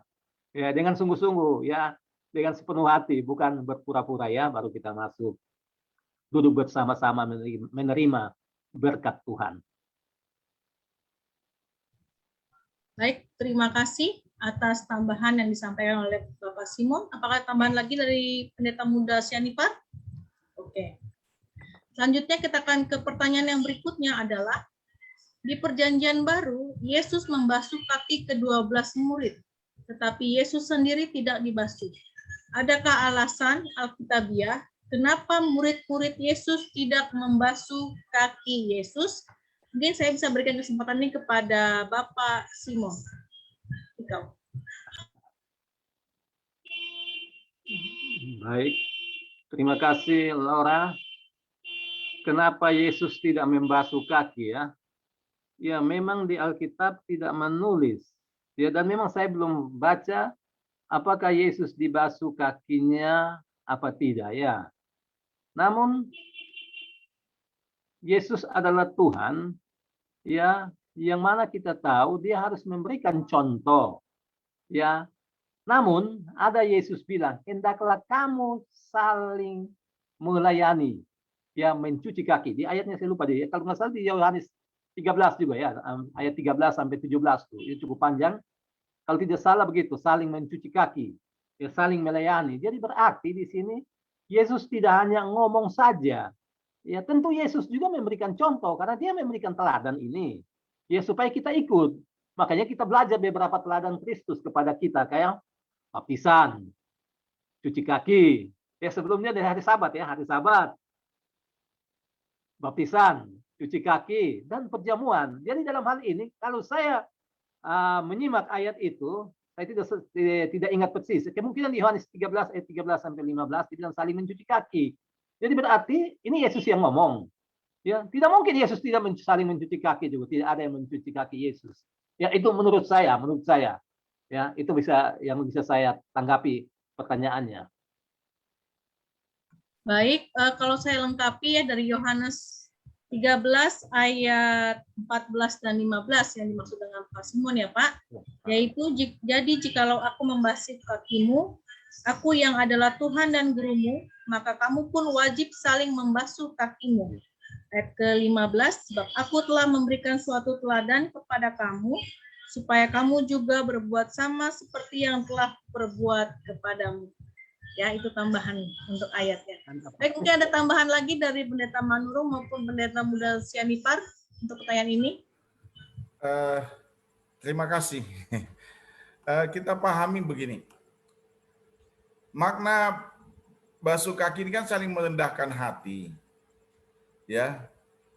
Kan lihat tadi perdebatan murid-murid itu siapa yang terbesar di antara mereka. Lalu Yesus memberikan contoh yang seharusnya setiap orang masuk itu dibasuh kakinya. Ya. Kata Yesus berfirman, mari kalian harus saling basuh kaki, saling merendahkan hati. Apa diragukan Yesus itu enggak rendah hati sehingga dia harus rendah hati lagi gitu ya. Jangan begitu pola pikir kita. Yesus kan melihat 12 murid ini berdebat siapa yang terbesar gitu ya. Lalu katakan Mari rendahkan hati satu sama lain memasuki perjamuan ini. Nggak boleh ada yang merasa lebih hebat, nggak boleh merasa lebih kuat, nggak boleh. Memang hampir tidak kita temukan tulisan yang menyatakan Yesus itu di antara murid itu siapa yang basuh kakinya. Nggak ada yang menemukan itu. Belum ditemukan. Apakah nanti ada yang lain? Silakan. Tapi sampai saat ini saya belum pernah juga dengar dan temukan ayat itu. Murid siapa yang basuh kaki Yesus? Tapi saya mau katakan, maknanya yang kita lihat, merendahkan hati. Apakah Yesus perlu merendahkan hati? Dia kan orang yang rendah hati. Dia orang yang manusia tapi tidak berdosa. Itu yang harus kita pahamin. Kan dia ini hanya meninggalkan teladan, mengajak saudara-saudaranya supaya saling merendahkan hati satu sama lain. Tapi dari pemikiran saya, Yesus itu basuh kaki juga, ya, karena mereka dari perjalanan ya kakinya berdebu, ya itu kan melambangkan, jadi Yesus juga basuh kaki. Cuma nggak disebutkan siapa di antara muridnya yang membasuh kaki Yesus. Ya, praktek Yahudi di sana itu ada pelayan yang khusus membasuh kaki orang yang mau masuk ke ruang perjamuan.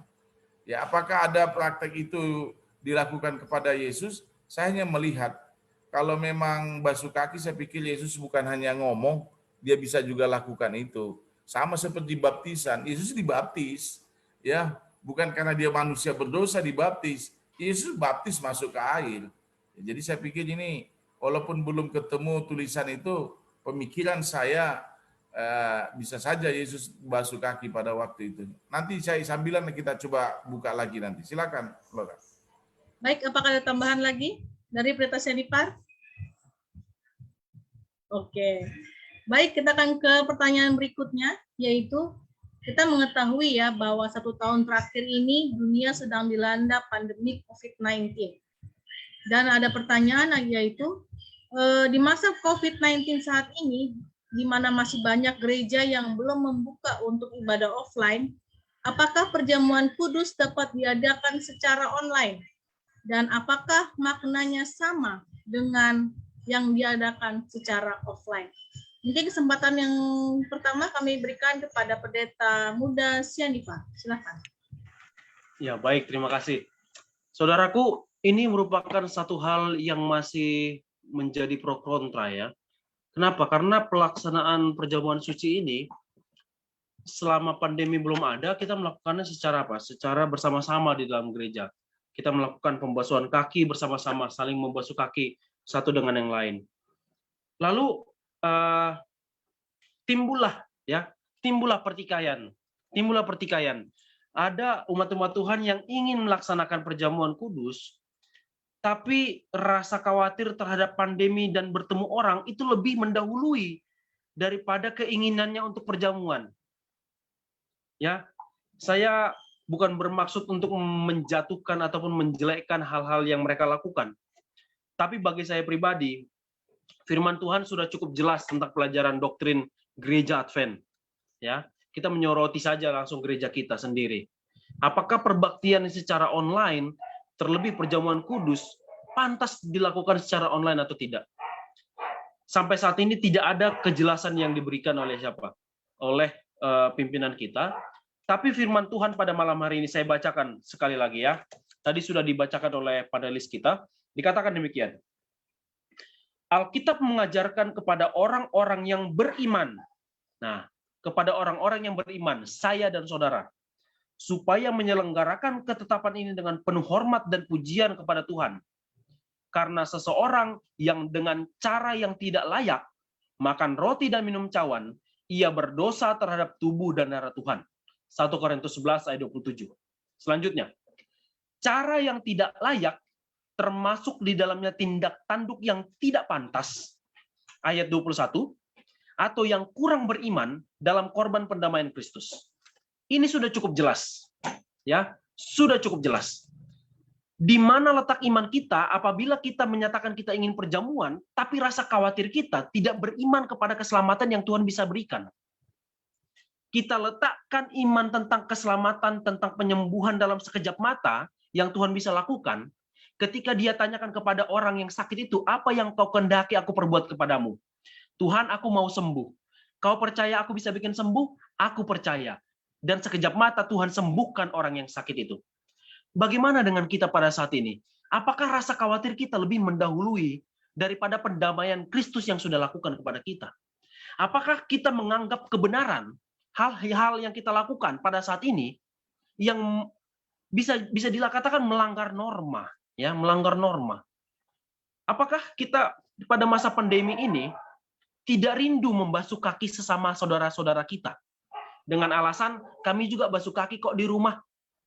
Abang adik juga bisa kok basuh kaki, bapak suami istri juga bisa basuh kaki. Apakah Tuhan menginginkan ketika dia memberikan contoh dengan membasuh murid-muridnya, Tuhan perintahkan bukan basuh Petrus cuci kaki bapakmu, Petrus cuci kaki mamamu, enggak. Yesus katakan engkau membasuh kaki sesamamu. Ya. Dengan jelas dikatakan engkau harus membasuh kaki sesamamu. Artinya di sana pendamaian yang Kristus sudah lakukan harus mendahului rasa ketakutan kita untuk melaksanakan. Ada nggak cara-cara yang bisa dilakukan? Ada. Kita bisa pergi ke tempat yang sunyi untuk mengadakan perjamuan. Di alam misalnya. Kita pergi ke tempat yang bisa melakukan prokes dengan ketat. Bisa. Sekarang prokes-prokes yang bisa dilakukan apa? Pembagian roti dengan sendok, tidak langsung menyentuh. Lalu gelasnya bisa dicuci dengan plastik atau apa, melakukannya dengan plastik yang sekali buang, bisa. Cuci kaki dengan masker, bisa. Cuci tangannya setelah itu bisa, dengan hand sanitizer bisa. Banyak hal yang Tuhan bisa lakukan kepada kita yang mendahului iman kita. Ya, mendahului rasa takut kita. Jangan kita taruh iman kita di belakang. Iman kita di depan. Kalau kita hendak melakukan perjamuan ini dan kita ingin ikut perjamuan ini, dahulukan iman. Jangan pernah permainkan acara perjamuan Tuhan ini dengan cara apa? Dengan berspekulasi. Oh, bisa kok, bisa. Lalu ya beberapa gereja melakukannya dengan menonton TV, satu keluarga duduk di depan TV. Apakah perjamuan ini etis atau bisa disebutkan sebagai tindak tanduk yang pantas? Atau Tuhan malah memperhitungkan sebagai cara berdosa? Disinilah kita perlu menyelidiki hati kita, ya. Kalau bagi saya pribadi, saya kurang setuju kalau ada acara perjamuan online. Karena banyak cara yang Tuhan bisa lakukan untuk saling bertemu. Bisa di tempat sunyi, misalnya ke alam, bisa, atau apapun bisa dilakukan. Tapi nggak mesti harus online. Ya, ini merupakan apa? Dan dikatakan sedikit lagi, keikutsertaan yang tidak pada tempatnya. Ini, perhatikan. Keikutsertaan yang tidak pada tempatnya. Kita ikut serta perjamuan, tapi tidak pada tempatnya, akan mendatangkan ketidaksenangan Tuhan. Barang siapa yang makan dan minum dalam cara yang tidak layak, berarti menghakimkan dirinya sendiri tanpa mengakui tubuh Tuhan. Mereka yang melakukan tindak tanduk yang tidak pantas di hadapan Tuhan dalam perjamuan ini, mereka mengakui dan menghakimi dirinya sendiri dan tidak mengindahkan tubuh Tuhan. Menghakiminya seperti ini, saya sudah melakukan perjamuan kudus, tapi dia tidak mengindahkan apa makna yang terutama yang Tuhan inginkan. Ya, itu mungkin sedikit tambahan dari saya, mungkin ada tambahan dari panelis yang lain. Terima kasih.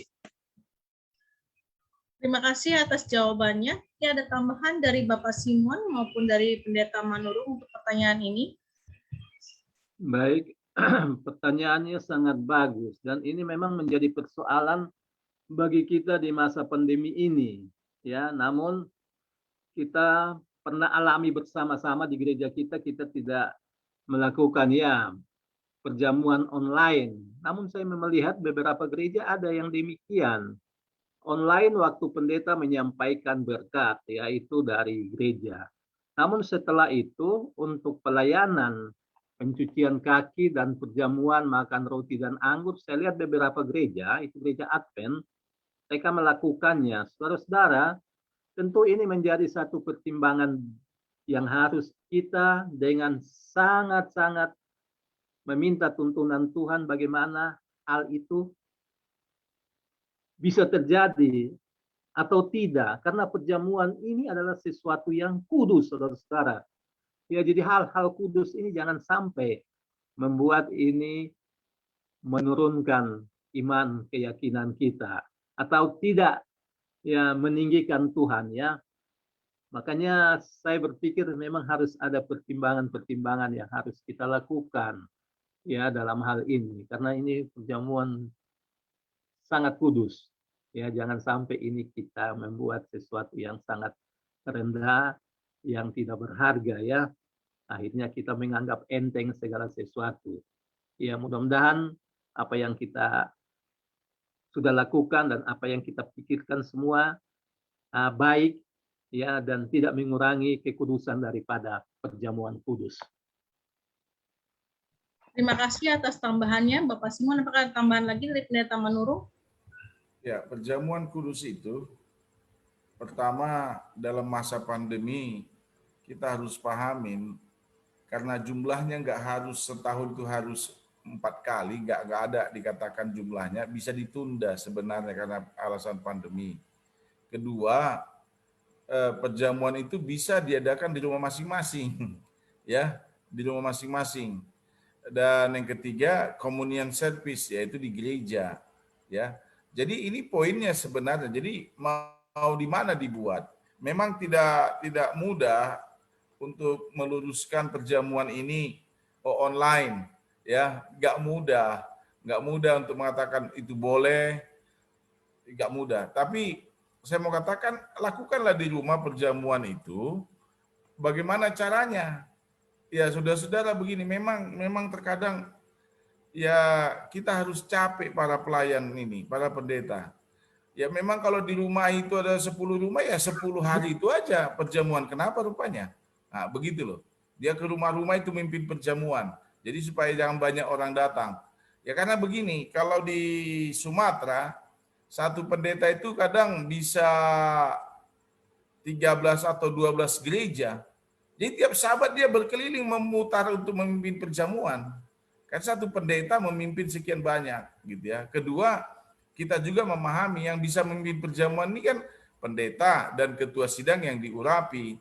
Jadi ya mari kita berbagi sebenarnya, lakukan di rumah masing-masing. Dan sampai saat ini untuk online harus sangat hati-hati mengatakan itu boleh atau tidak. Dan saya secara pribadi, ini pemikiran pribadi saya, lebih bagus para ketua sidang, para pendeta layani itu umat ke rumah-rumah, ya, untuk perjamuan. Bawa roti, bawa anggur ke rumah-rumah, pimpin di rumah si A, pimpin di rumah si B. Kalau itu harus berjalan 5 hari itu kenapa rupanya? Kan nggak ada salahnya, ya.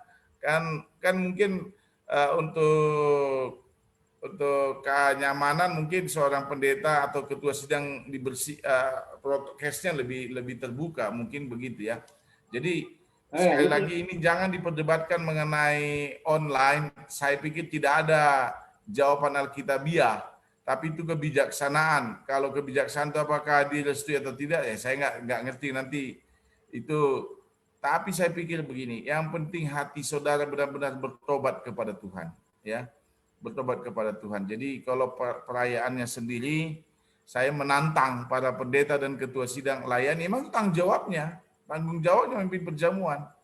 Pergi ke rumah-rumah itu, bawa roti perjamuan, karena memang Alkitab juga ada perjamuan itu di rumah masing-masing, bisa dilakukan. Jadi dan kita praktekkan itu di rumah sakit pun kita lakukan kok, gitu loh kan.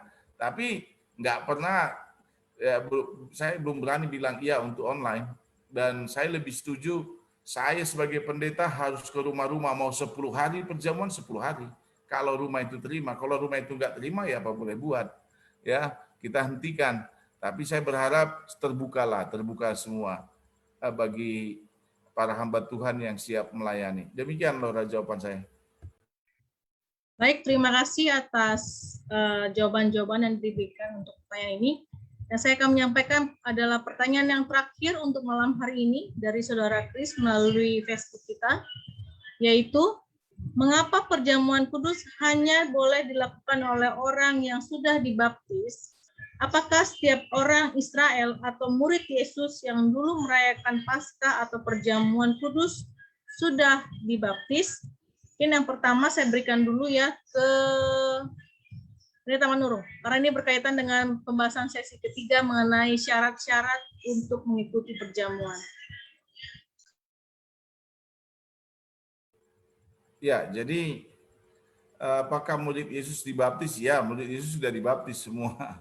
Ya, jadi baptisan Yohanes, Rasul Paulus pun sudah dibaptis. Itu kan pertemuan yang lalu sudah kita bahas.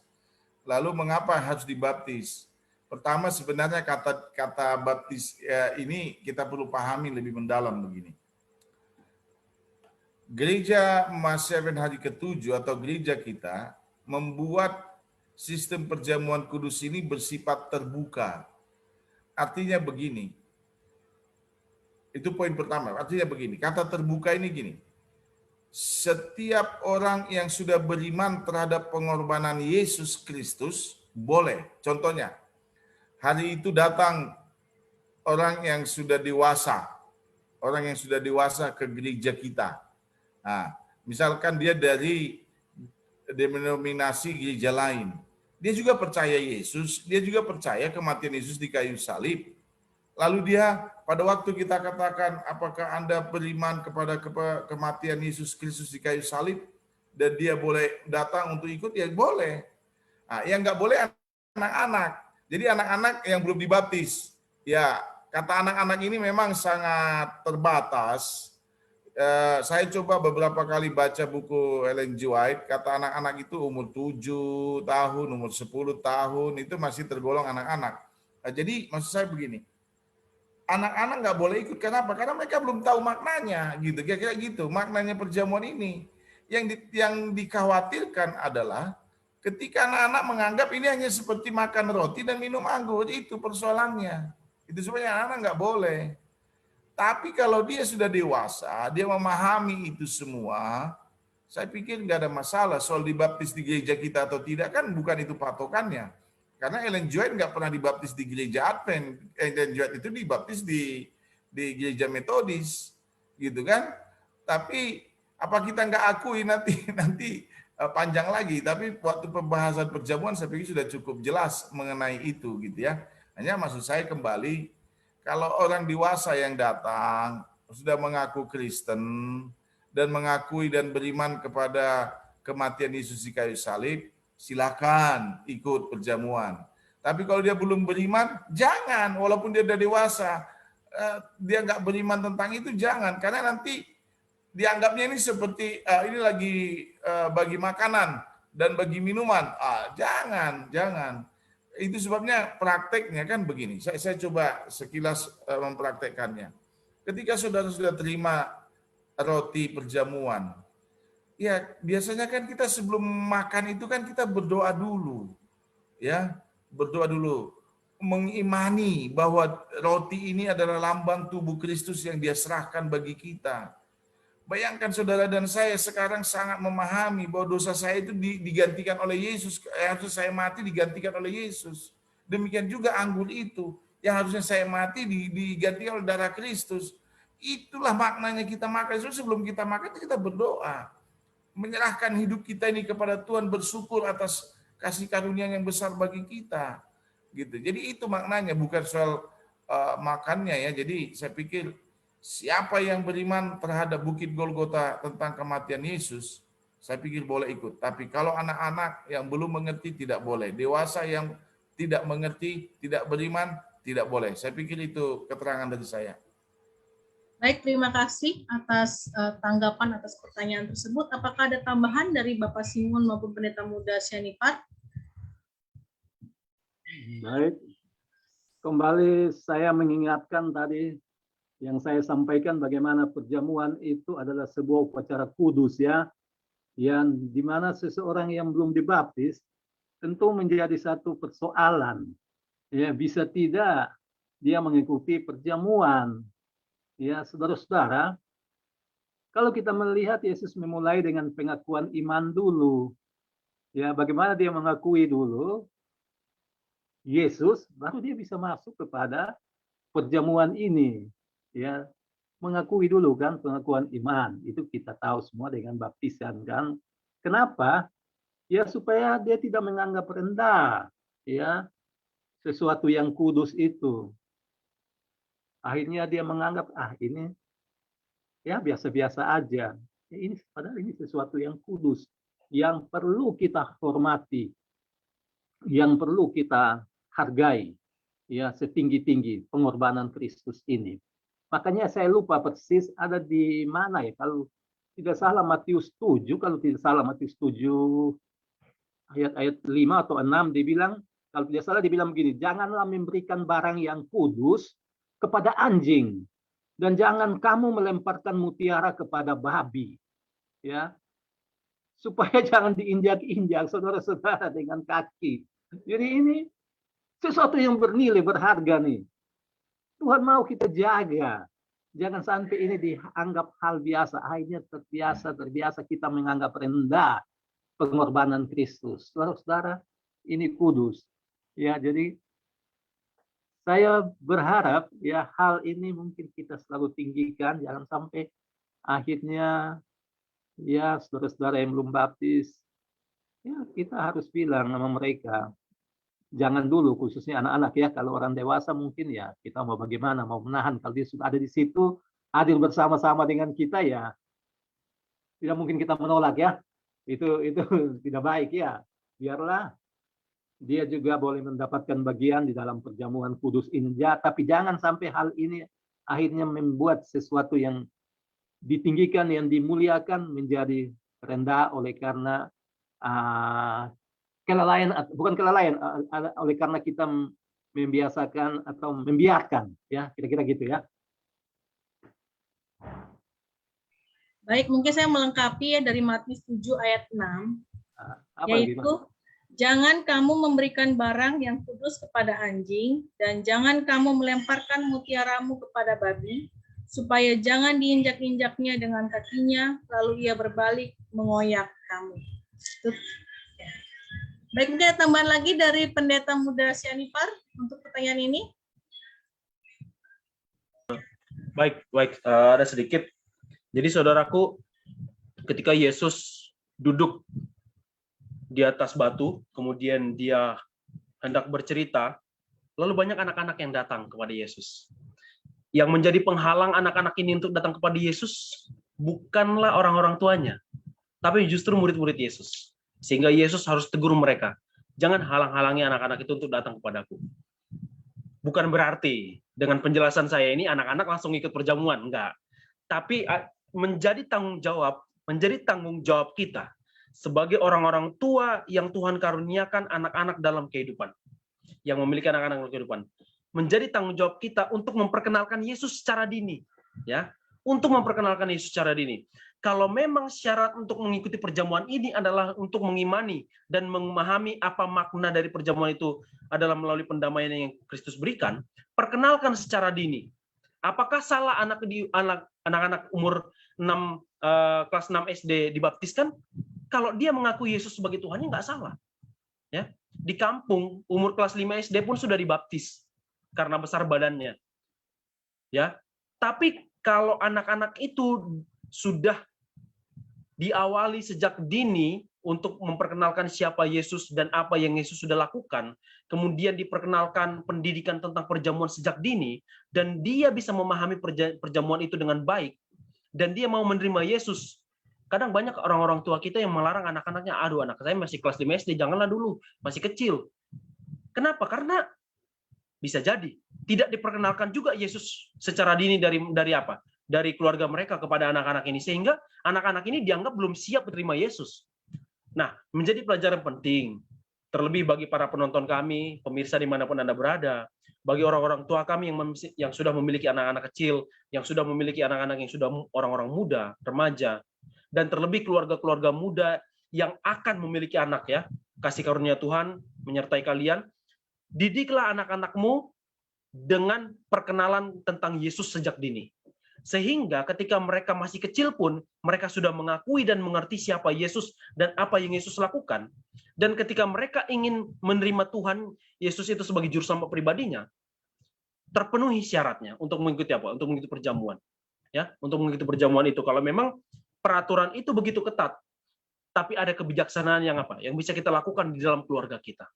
Itulah menjadi apa? Itulah menjadi penolong bagi kita orang-orang tua, bagi kita orang-orang muda, Sehingga kita lebih apa? Lebih aware untuk memperkenalkan Yesus lebih dini. Sehingga kalaupun ada tentang perjamuan di gereja, mereka akan apa? Mereka akan langsung mengerti, oh maknanya ini seperti yang Bapakku sampaikan. Nah, itu mungkin kira-kira tambahannya. Terima kasih. Baik, terima kasih atas jawaban maupun tanggapan di dalam sesi pertanyaan kita malam hari ini. Dan sekarang kita tiba di penghujung acara malam hari ini. Kita akan mendengarkan closing statement yang akan disampaikan oleh masing-masing panelis. Dan yang pertama yang akan menyampaikan closing statement adalah Bapak Simon Kitau. Baik, terima kasih. Selamat malam. Kita sudah mengakhiri pendalaman 28 doktrin kita. Sukacita menjadi bagian saudara dan saya ya. Saya baca di dalam Wahyu 19 ayat 9, dia bilang, berbahagialah mereka yang diundang ke perjamuan anak domba. Saudara-saudara, kita melakukan di bumi ini perjamuan. Perjamuan sesungguhnya kita akan bersama-sama dengan Tuhan, anak domba yang mati untuk kita. Kita akan duduk bersama-sama di satu meja bersama Tuhan. Kiranya saudara dan saya, kita mendapat bagian pada waktu Tuhan datang kelak. Inilah doa dan harapan kepada kita semua. Selanjutnya oleh Pendeta Muda Surya Sianipar. Kiranya pelajaran mengenai perjamuan Tuhan pada malam hari ini ya, selain membuka wawasan kita tentang makna perjamuan itu sendiri, kita pula di-remind untuk apa? Untuk kembali mengingat apa yang Yesus sudah lakukan dan apa yang Tuhan ingin kita lakukan dalam apa? Di dalam kehidupan kita setelah perjamuan. Bukan serta-merta setelah sebelum perjamuan, tapi juga sesudah perjamuan. Bukan ketika kita mempersiapkan akan perjamuan, tapi lebih penting kehidupan kita lebih baik lagi setelah apa? Setelah perjamuan itu. Biarlah Tuhan memberkati kita sehingga kita bisa mengikuti perjamuan Tuhan di kerajaan surga kelak. Tuhan memberkati kita. Dan closing statement berikutnya oleh Pendeta Manulu. Saya hanya mau membaca kutipan dari Alfa dan Omega. Jangan hendaknya seorang pun mengasingkan dirinya dari perjamuan kudus. Jadi jangan seorang pun hendaknya tidak hadir dalam perjamuan kudus itu maksudnya. Jadi hadirlah senantiasa karena di dalamnya ada berkat, kita memahami, malaikat-malaikat juga hadir di sana, kita memahami ada kasih karunia di sana, kita melihat pengorbanan Yesus bagi kita manusia berdosa. Jadi apapun alasannya, selalulah hadir ketika undangan perjamuan kudus ini diberitahukan kepada kita. Tuhan memberkati. Terima kasih atas closing statement yang disampaikan oleh ketiga orang panelis. Saya ingin memberikan satu ayat terakhir untuk menutup acara malam hari ini yang diambil dari Yakobus 4 ayat 14 yang berbunyi, sedang kamu tidak tahu apa yang akan terjadi besok. Apakah arti hidupmu? Hidupmu itu sama seperti uap yang sebentar saja kelihatan lalu lenyap. Sebagai doa penutup, kita mengundang Pendeta Muda Surya Sianipar untuk menyampaikannya. Baik saudara-saudaraku, dimanapun saudara berada, kita mohon berkat Tuhan untuk pelajaran ini. Kita sama-sama berdoa.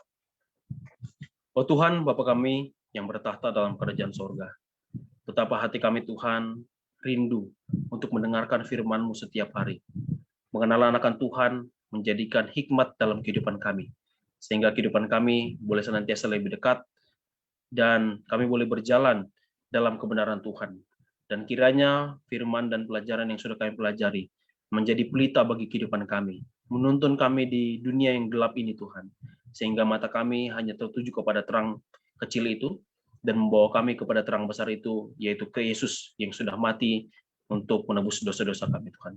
Terima kasih Tuhan atas segala kebaikan-Mu, darah-Mu dan daging-Mu sudah menjadi bagian kami dalam kehidupan kami, dalam mengikuti perjamuan Tuhan. Dan biarlah kehidupan kami ketika kami mengikuti perjamuan itu boleh diubahkan, dan kami memahami makna perjamuan Tuhan senantiasa dalam kehidupan kami, sehingga kehidupan kami boleh berubah semakin baik dan semakin mengasihi sesuai dengan yang Tuhan kehendaki. Terima kasih untuk para panelis pada malam hari ini, sertai kehidupan mereka Tuhan, berikan berkat-berkat yang berlimpah dalam kehidupan mereka. Lain waktu boleh kembali memberikan sumber-sumber yang baik untuk mengikuti pelajaran-pelajaran yang akan kami lakukan pada episode selanjutnya. Terima kasih juga untuk host kami yang sudah memimpin acara ini dengan baik. Kini Tuhan berkati dalam kehidupannya, berkati dalam setiap usaha tangan maupun apapun yang dia lakukan dan yang dia cita-citakan. Terpujilah namamu Tuhan, berkati seluruh pemirsa yang sudah mengikuti, sertailah kehidupan mereka dengan berkat-berkat Tuhan. Mereka sudah luangkan waktu untuk menerima firman-Mu. Kiranya berkat-berkat-Mu juga tercurah bagi kehidupan mereka, sertai Tuhan apabila ada pemirsa yang sakit, kehidupan mereka senantiasa disembuhkan dengan kasih Tuhan. Dan apabila ada yang lemah iman, melalui pelajaran-pelajaran yang sudah dibawakan dalam setiap episode, boleh mengubahkan dan menguatkan kehidupan mereka, boleh menerima Engkau sebagai juru selamat pribadinya kelak. Terima kasih Tuhan atas segala pimpinan-Mu, berkati episode selanjutnya yang akan kami bawakan, dan ampunilah segala dosa pelanggaran kami. Di dalam nama Yesus kami berdoa. Amin.